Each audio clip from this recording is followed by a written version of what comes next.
The morning sun painted Pearl Harbor in golden hues as Seaman First Class James Mitchell wiped the sleep from his eyes aboard the USS Arizona.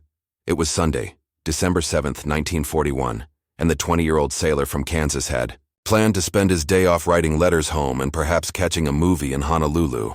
The Hawaiian breeze carried the scent of plumeria across Ford Island, where rows of battleships sat like sleeping giants in the shallow waters of the harbor. 350 miles north of Oahu, Vice Admiral Chuichi Nagumo stood on the bridge of the aircraft carrier Akagi, watching the final preparations for Operation Hawaii. 6 carriers loaded with over 400 aircraft had maintained radio silence for 11 days, approaching undetected through the rough winter seas of the North Pacific. The Japanese strike force represented the most powerful naval aviation armada ever assembled, its mission crystallized in a single objective: cripple the United States Pacific Fleet in one devastating blow. Back at Pearl Harbor, the morning routine proceeded with peacetime lethargy. Captain Franklin van Valkenburg reviewed reports in his quarters aboard the Arizona, unaware that Japanese pilots were already climbing into their cockpits 200 miles away. The harbor contained 8 battleships of the Pacific Fleet's backbone: Arizona, Oklahoma, West Virginia, California, Nevada, Tennessee, Maryland, and Pennsylvania. 96 vessels in total dotted the anchorage, from mighty battleships to humble utility craft. Commander Mitsuo Fuchida adjusted his flight goggles as he led the first wave of 183 aircraft toward their target. The veteran pilot had studied reconnaissance photographs of Pearl Harbor until he could navigate its waters blindfolded. Beside him flew dive bombers, torpedo planes, and fighters, their wings bearing the crimson rising sun that would soon cast shadows over American soil. At 7:30 in the morning, radar operator Joseph Lockard detected unusual blips on his oscilloscope at the Opana Point radar station. The screen showed a large formation approaching from the north, but when he reported the contact, Duty Officer Lieutenant Kermit Tyler dismissed it as either a flight of B-17 bombers expected from California or atmospheric interference. The warning that might have saved thousands of lives evaporated in the tropical morning air. The tranquility of Battleship Row shattered when the first torpedo struck USS Oklahoma at 7:55. Fuchida's voice crackled over Japanese radio frequencies. Tora, Tora, Tora! The code confirming complete surprise had been achieved. Within minutes, armor-piercing bombs adapted from 16-inch naval shells began raining down on the moored battleships, their impacts sending geysers of water and steel skyward. Seaman Mitchell felt the Arizona lurch beneath his feet as the first bombs found their mark. Sailors stumbled from their bunks in various states of undress, some initially believing the explosions were part of an unannounced drill. The illusion lasted only seconds as machine gun bullets began stitching across the deck and the distinctive whine of diving aircraft filled the air. Within minutes, the peaceful Sunday morning had transformed into a vision of mechanized hell. Captain van Valkenburg rushed to his battle station as his flagship began taking hits.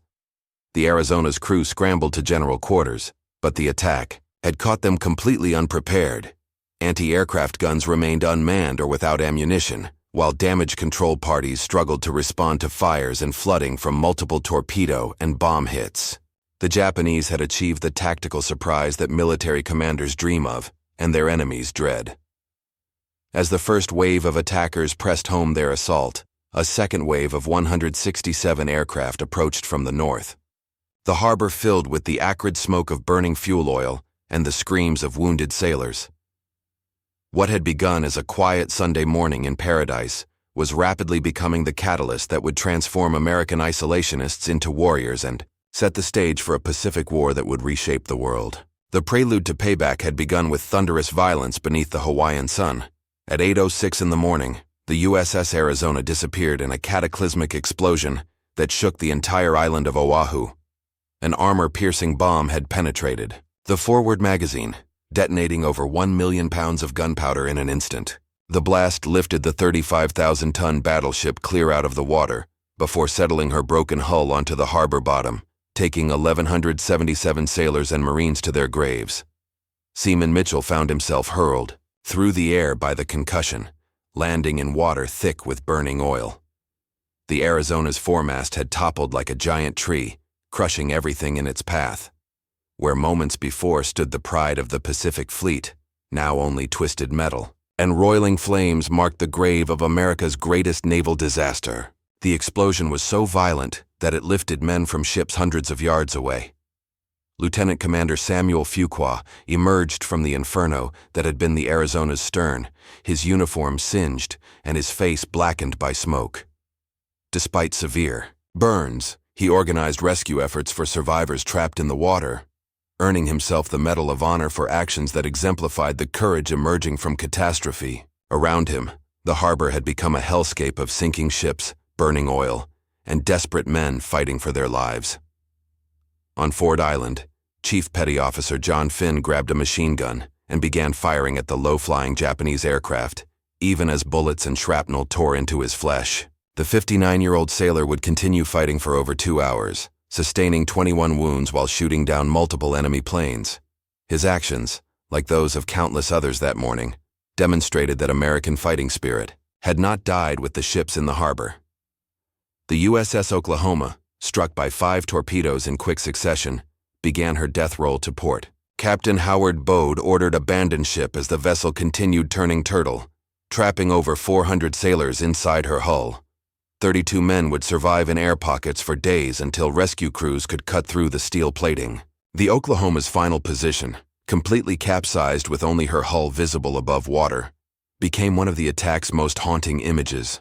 According to contemporary accounts documented in the Honolulu Star Bulletin's emergency edition published, that evening, the harbor's transformation from peaceful anchorage to blazing ruin occurred with shocking rapidity.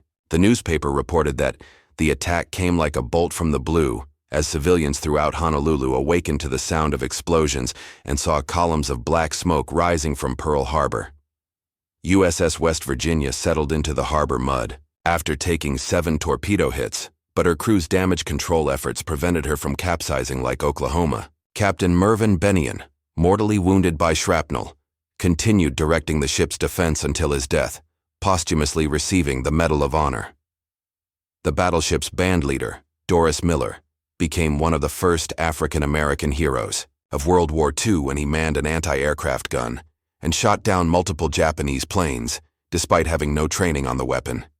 The Japanese second wave, led by Lieutenant Commander Shigekazu Shimazaki, encountered heavier resistance as American defenders recovered from their initial shock. Anti-aircraft fire filled the sky like deadly fireworks, and several enemy aircraft tumbled burning into the harbor or surrounding hills.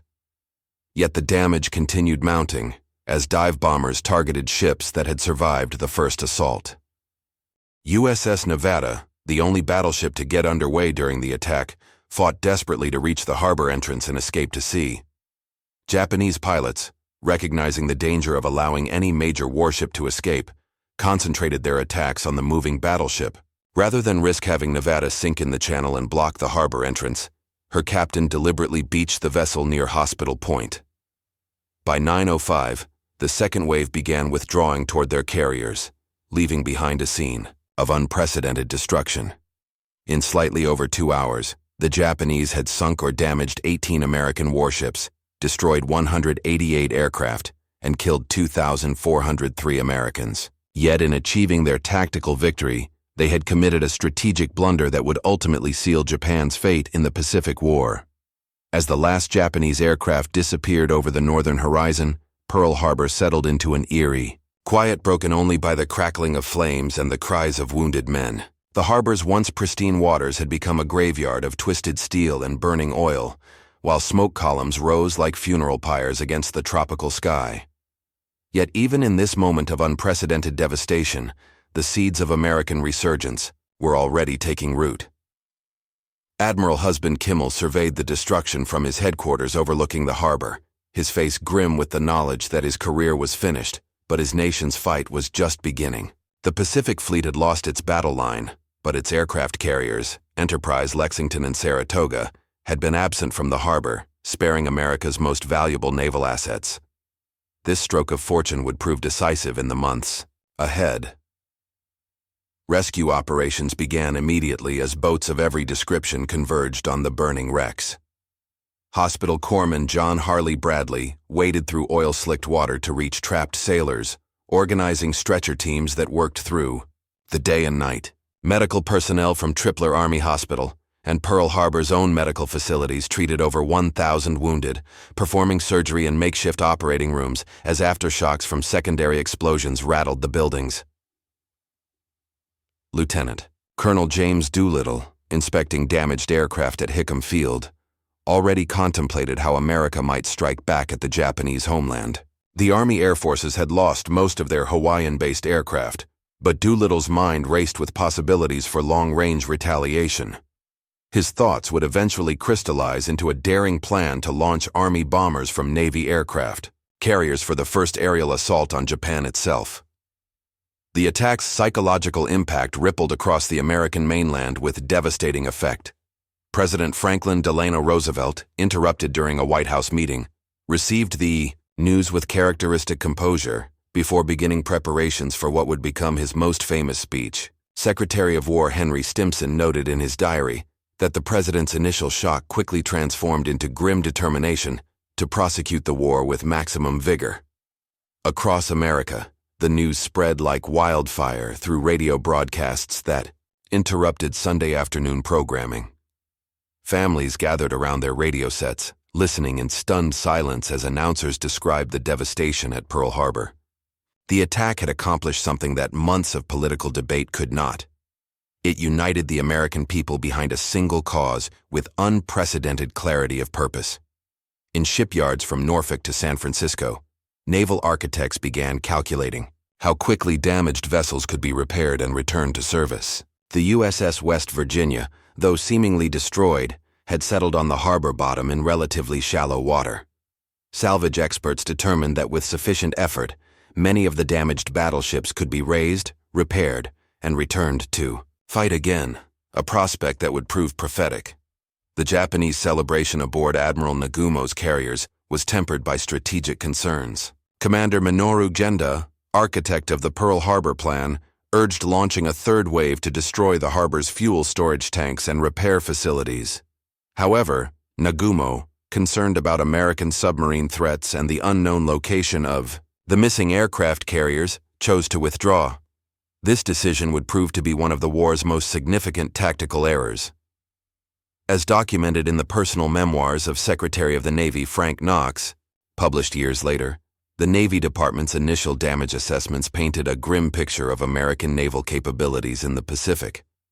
However, Knox also noted that the attack had galvanized American industrial capacity in ways that peaceful mobilization had failed to achieve. Within weeks, production schedules would be accelerated far beyond pre-war projections. By evening, martial law had been declared throughout the Hawaiian Islands as fears of invasion gripped military commanders. Blackout curtains covered windows, while anti-aircraft batteries scanned the darkening sky for signs of returning attackers. The paradise of the Pacific had become an armed camp, but it was an armed camp filled with Americans determined to exact revenge for the surprise attack. The prelude to Payback had concluded, but the overture to victory was about to begin. Monday morning, December 8th, dawned gray and somber across the American continent as President Roosevelt prepared to address a joint session of Congress. The radio networks cleared their schedules, as millions of Americans gathered around their sets to hear their president's response to the previous day's date, which will live in infamy. Roosevelt's 12-minute speech, delivered with controlled fury, would transform American isolationism into a crusade for victory.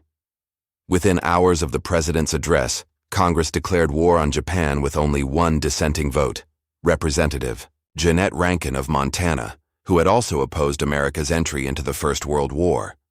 The speed of this declaration marked the end of the America First movement and the beginning of the most massive military mobilization in human history. Young men lined up at recruiting stations in numbers that overwhelmed military processing capabilities. At the Brooklyn Navy Yard, Admiral William Halsey received orders to assume command of the Pacific Fleet's carrier forces with instructions that would become legendary. Before we're through with them, the Japanese language will be spoken only in hell. Halsey's aggressive leadership style, forged in the crucible of Pearl Harbor's aftermath, would soon earn him the nickname Bull and make him the embodiment of American naval fighting spirit. Industrial America responded to Pearl Harbor with unprecedented urgency. Henry Ford announced the conversion of his massive Willow Run plant from automobile production to B-24 Liberator bombers, promising to produce 1 aircraft per hour around the clock. Similar conversions occurred across the nation as peacetime manufacturers retooled for war production, with a speed that amazed even their own engineers. In California, aircraft manufacturer Donald Douglas accelerated production of his SBD Dauntless dive bombers, the aircraft that would soon prove devastating against Japanese naval forces. The Douglas plant operated 3 shifts daily, staffed increasingly by women workers who would become known as Rosie the Riveters. These women, many entering industrial employment for the first time, maintained production quality while working at speeds that shattered all previous manufacturing records. The strategic implications of Pearl Harbor extended far beyond immediate military considerations. Hitler's decision to declare war on America 4 days after Pearl Harbor would prove to be a fatal error, as it unified American war aims and provided Roosevelt with the justification for his Germany First strategy. The attack had handed America's enemies their greatest victory and their ultimate doom in a single morning. At Pearl Harbor itself, salvage operations proceeded with remarkable efficiency under the direction of Captain Homer Wallen. The first priority involved raising the battleships that could be repaired and returned to service. USS California, sunk at her berth with minimal structural damage, became the test case for salvage techniques that would eventually restore 6 of the 8 damaged battleships to active duty. Lieutenant Commander Edward Ellsberg, America's foremost naval salvage expert, arrived from Washington with specific orders to prove that American industrial ingenuity could overcome any obstacle. His teams worked in diving bells and underwater cutting equipment to patch holes, pump out compartments, and gradually restore buoyancy to vessels that many had written off as total losses. The psychological impact of seeing these ships rise from their graves would prove as important as their military value.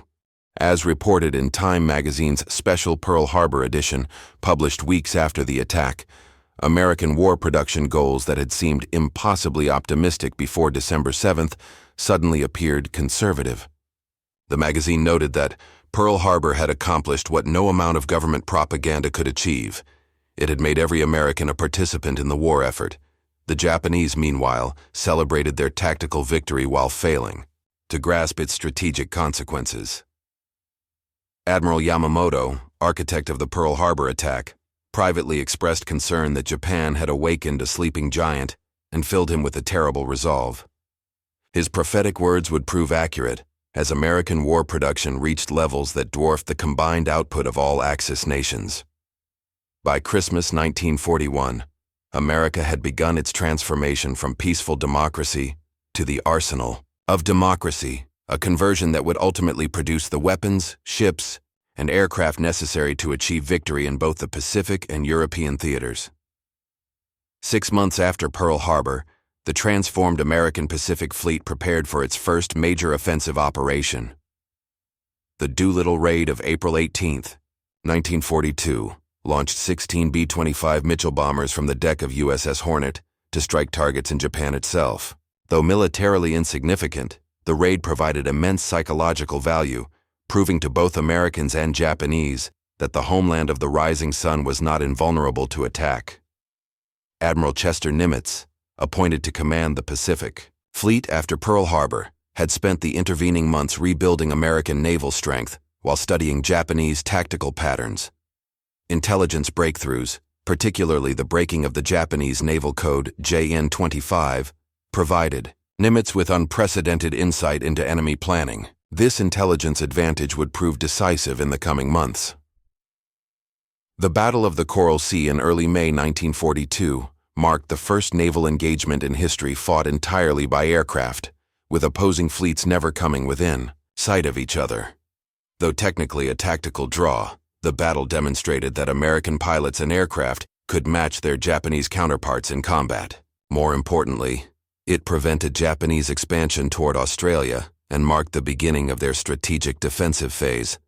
USS Enterprise, absent from Pearl Harbor on December 7th, had become the symbol of American naval resurgence under the command of Captain George Murray. The carrier's air group, reinforced with pilots who had witnessed Pearl Harbor's devastation, flew with a fury that reflected the nation's desire for revenge. Enterprise would participate in virtually every major Pacific campaign, earning 16 battle stars and the nickname the Big E. The salvage operations at Pearl Harbor continued to yield remarkable results. USS West Virginia, raised from the harbor bottom and extensively rebuilt, incorporated lessons learned from studying Japanese torpedo and bomb damage. Her new radar systems, improved armor protection, and enhanced anti-aircraft armament made her more formidable than before the attack. The sight of these resurrected battleships steaming past the Arizona Memorial served as powerful symbols of American resilience. Industrial production reached staggering proportions as Henry Kaiser's shipyards began launching Liberty ships at record pace. These mass-produced cargo vessels, built using assembly line techniques adapted from automobile manufacturing, could carry 10,000 tons of supplies to support Pacific operations. Kaiser's yards reduced construction time from over 200 days to an incredible 42 days, demonstrating American industrial capability that the Japanese had failed to anticipate. According to naval historian Samuel Eliot Morrison's official History of U.S. Naval Operations published in the post-war years, American shipbuilding capacity increased by over 300% between Pearl Harbor and mid-1942. This industrial surge provided the foundation for sustained offensive operations across the Pacific's vast distances. The Japanese, meanwhile, struggled with strategic overextension as their initial conquests proved difficult to defend. Admiral Yamamoto recognized that Japan's window of opportunity was rapidly closing as American industrial capacity reached full mobilization. His plan for a decisive battle at Midway Atoll represented Japan's last hope for achieving a negotiated peace through military victory. Training programs instituted after Pearl Harbor began producing a new generation of American aviators whose skills would soon be tested in the crucible of combat. Flight training facilities expanded across the United States, utilizing civilian airports and hastily constructed military bases to accommodate demand. These pilots, trained on tactics developed from studying Pearl Harbor's lessons, possessed both technical proficiency and fierce determination to avenge their fallen comrades. The psychological transformation of American society continued throughout the spring of 1942. Rationing programs, scrap metal drives, and victory gardens became symbols of civilian participation in the war effort. Hollywood produced films that portrayed the Pearl Harbor attack and its aftermath, reinforcing the narrative of American righteousness and inevitable victory. These cultural productions helped maintain morale while generating financial support for war bonds. By early June 1942, American codebreakers had deciphered Japanese plans for Operation MI, the assault on Midway Atoll that Yamamoto hoped would draw the remaining American carriers into a decisive battle. Admiral Nimitz, armed with this intelligence advantage, began positioning his forces for what would become the turning point of the Pacific War. The Battle of Midway, fought from June 4 through 7, 1942, represented the culmination of America's transformation from Pearl Harbor victim to Pacific victor. Admiral Nimitz positioned his carriers, Enterprise, Hornet, and Yorktown, to ambush the approaching Japanese fleet, using intelligence advantages gained through code breaking to achieve tactical surprise, reversing the circumstances that had prevailed. 6 months earlier, Lieutenant Commander Wade McCluskey, leading Enterprise's dive bombers, spotted the Japanese carrier force at the precise moment when their aircraft were rearming on deck. His attack, coordinated with similar strikes from Yorktown and Hornet, caught 4 Japanese carriers, Akagi, Kaga, Soryu, and Hiryu, in their most vulnerable condition. Within 6 minutes, 3 of the 4 carriers were burning wrecks, their hangars filled with armed aircraft and aviation fuel. The Akagi, Admiral Nagumo's flagship during the Pearl Harbor attack, suffered the same fate she had inflicted on the Arizona. Commander Richard Best's 1,000-pound bomb penetrated her flight deck and detonated in the hangar bay, igniting a chain reaction that sealed the carrier's doom. The symbolism was lost on no one. The ship that had launched the Pearl Harbor attack was being destroyed by aircraft from the very harbor she had devastated. Dive bomber pilot Ensign George Gay, the sole survivor of Torpedo Squadron 8 from the Hornet, witnessed the destruction of the Japanese fleet from his life raft, after being shot down during the morning attack. His later testimony described the systematic destruction of Japanese naval aviation, noting that the cream of their carrier pilots went down with those ships, men who could never be replaced. The loss of 4 fleet carriers and their experienced air groups crippled Japanese offensive capability for the remainder of the war. More significantly, Japan's industrial capacity could not replace the losses quickly enough to maintain naval superiority.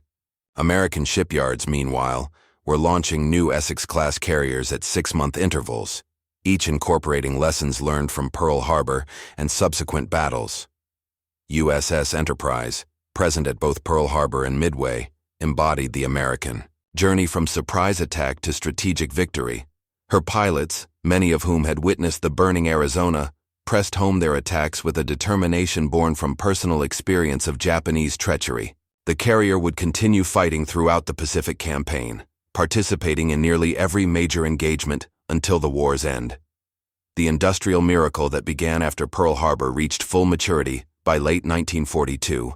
American aircraft production exceeded that of all other nations combined, while shipbuilding capacity launched vessels faster than the Japanese could sink them. The arsenal of democracy that Roosevelt had envisioned was producing weapons of war in quantities that overwhelmed Axis manufacturing capabilities.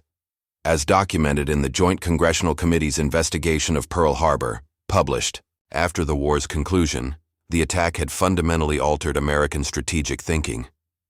The surprise assault had taught military planners the importance of intelligence gathering, technological innovation, and industrial preparedness, lessons that would influence American defense policy for generations.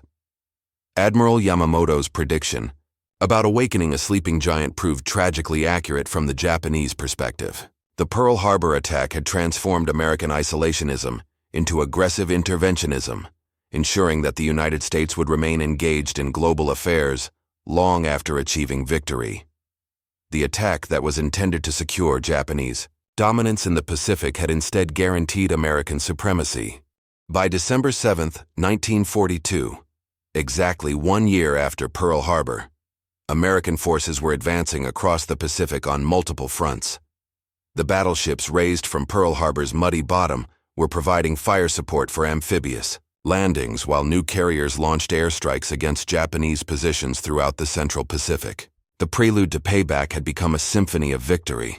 The legacy of Pearl Harbor extended far beyond military considerations. The attack had forged a national consensus about America's role in the world, while demonstrating the industrial and human resources that democracy could mobilize when threatened. From the ashes of December 7th had risen not merely a restored Pacific fleet, but a global superpower committed to ensuring that such surprises could never again threaten American security or democratic values worldwide.